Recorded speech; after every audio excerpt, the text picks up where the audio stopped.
É interessante notar aqui que Jesus está prenunciando aos discípulos um momento de sofrimento, um momento de tribulação. É engraçado que quando você encontra hoje os supostos profetas, os profetas que profetizam, revelam, têm visão, sonhos, revelações, eles nunca profetizam sofrimento, nunca profetizam males, nunca revelam, nunca tem uma revelação que algo ruim vai acontecer. Pois é, mas o profeta dos profetas, o grande profeta, profetizou algo ruim, profetizou caos, profetizou tragédia, profetizou sofrimento, profetizou algo dolorido.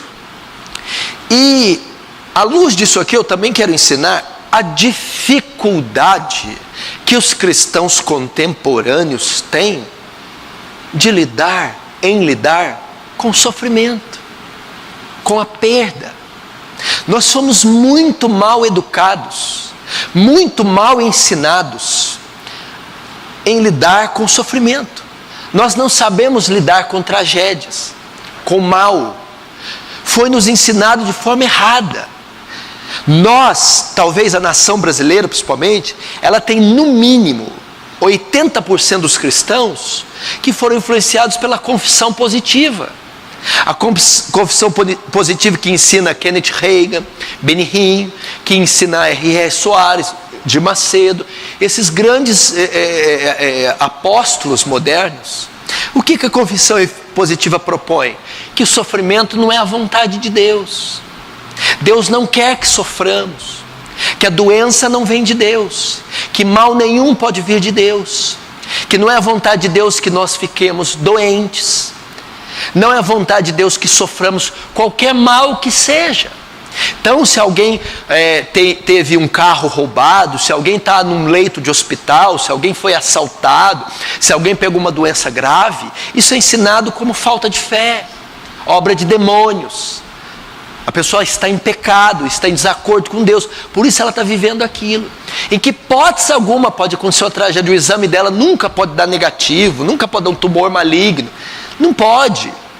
Então, fomos ensinados assim, que ao nos convertermos, principalmente a interpretação daquele texto de forma horrorosa, Romanos 8, 29, 28, todas as coisas cooperam para o bem daqueles que amam a Deus. Eles ensinam que todas as coisas cooperam bem para os que amam a Deus. É ensinado que todo crente, todo aquele que converte, tudo vai dar certo na vida dele.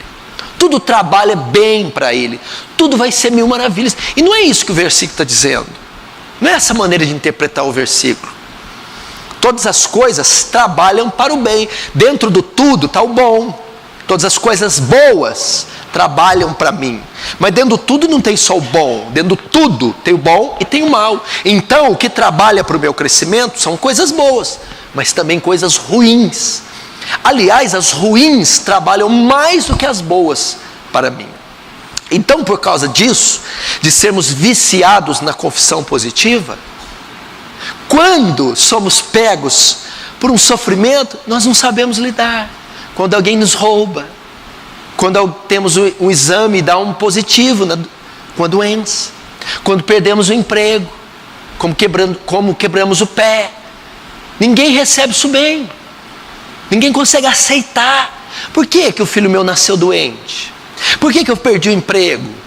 Por que eu peguei a epidemia? Por que assaltaram minha casa com tanto ímpio? Por que vai assaltar? Porque assalta mesmo. Então, nós entramos em crise, em pneu, em parafuso. Não sabemos aceitar e conviver. Onde a Bíblia está recheada de texto que ensina isso. Olha o que fala no Salmo 34. Muitas são as aflições do justo. Não é uma, não é duas, são muitas. Quem que é o justo? O crente. Muitas são as aflições. O que é aflição ali? Sofrimento. Davi está dizendo, o crente sofre. O crente sofreu. E o crente vai sofrer. E quando ele vencer um sofrimento, ele vai arrumar outro. E outro, e outro.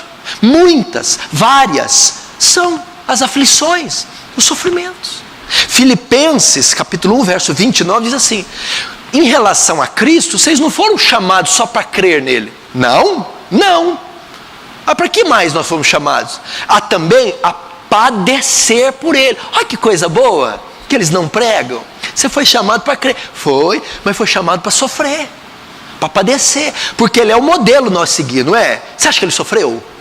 Hein? Ele sofreu.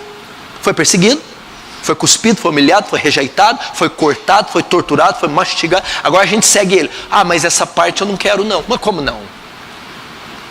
Fostes chamados para sofrer. 2 Timóteo 4,13. Olha Paulo falando: aflições e tribulações, tais quais eu sofri em Icônio, Listra e Antioquia. 3 cidades que ele viajou. Cada uma delas o couro comeu em Paulo.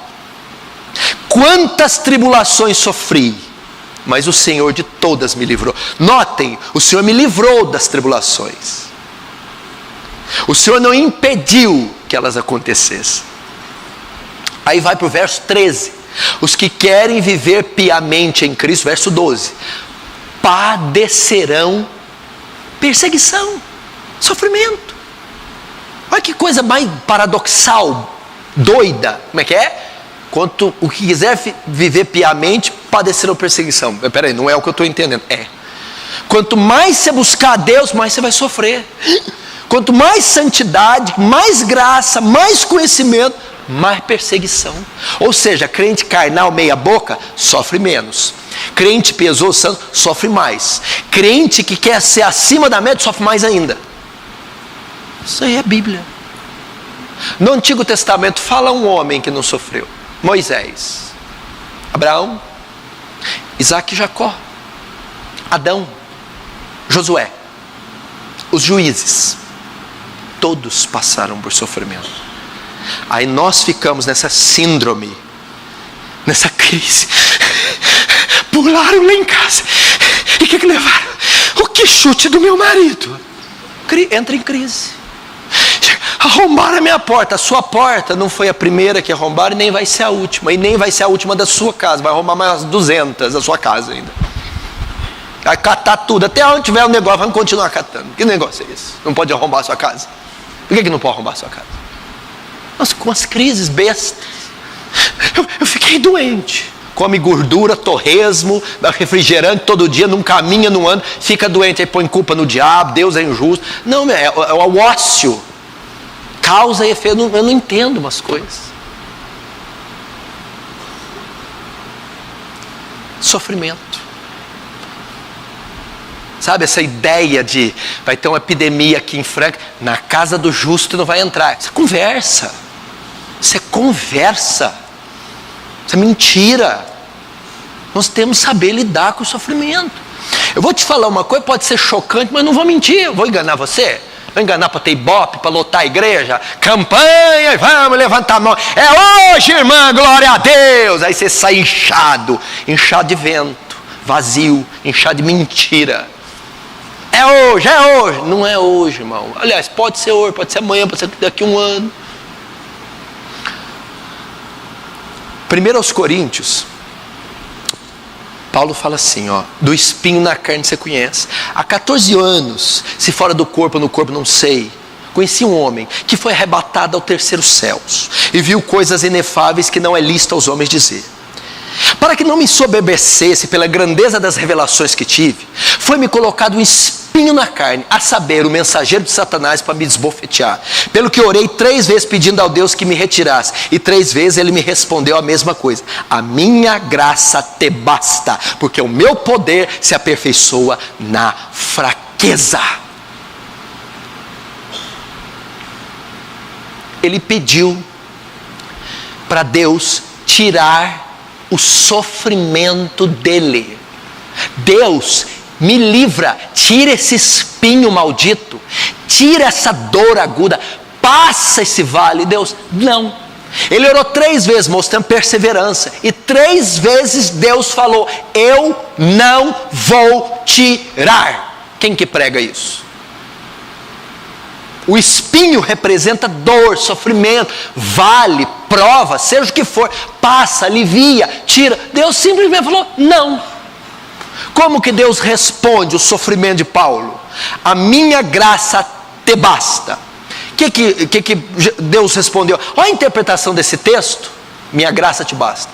Eu não vou tirar o espinho, mas vou conferir graça a você para suportá-lo. Eu não vou livrar você do sofrimento, não vou livrar você da prova, nem tirar de você a dor, mas vou dar graça, recurso, condição para você suportar a dor. O que esse texto está querendo ensinar? Que tem muitos casos que Deus não vai fazer milagre, que Deus não vai livrar, que Deus não vai operar. Tão somente Ele vai conceder graça, recursos, ânimo, fé, coragem para você passar a prova, lutar com o gigante, vencer. É assim.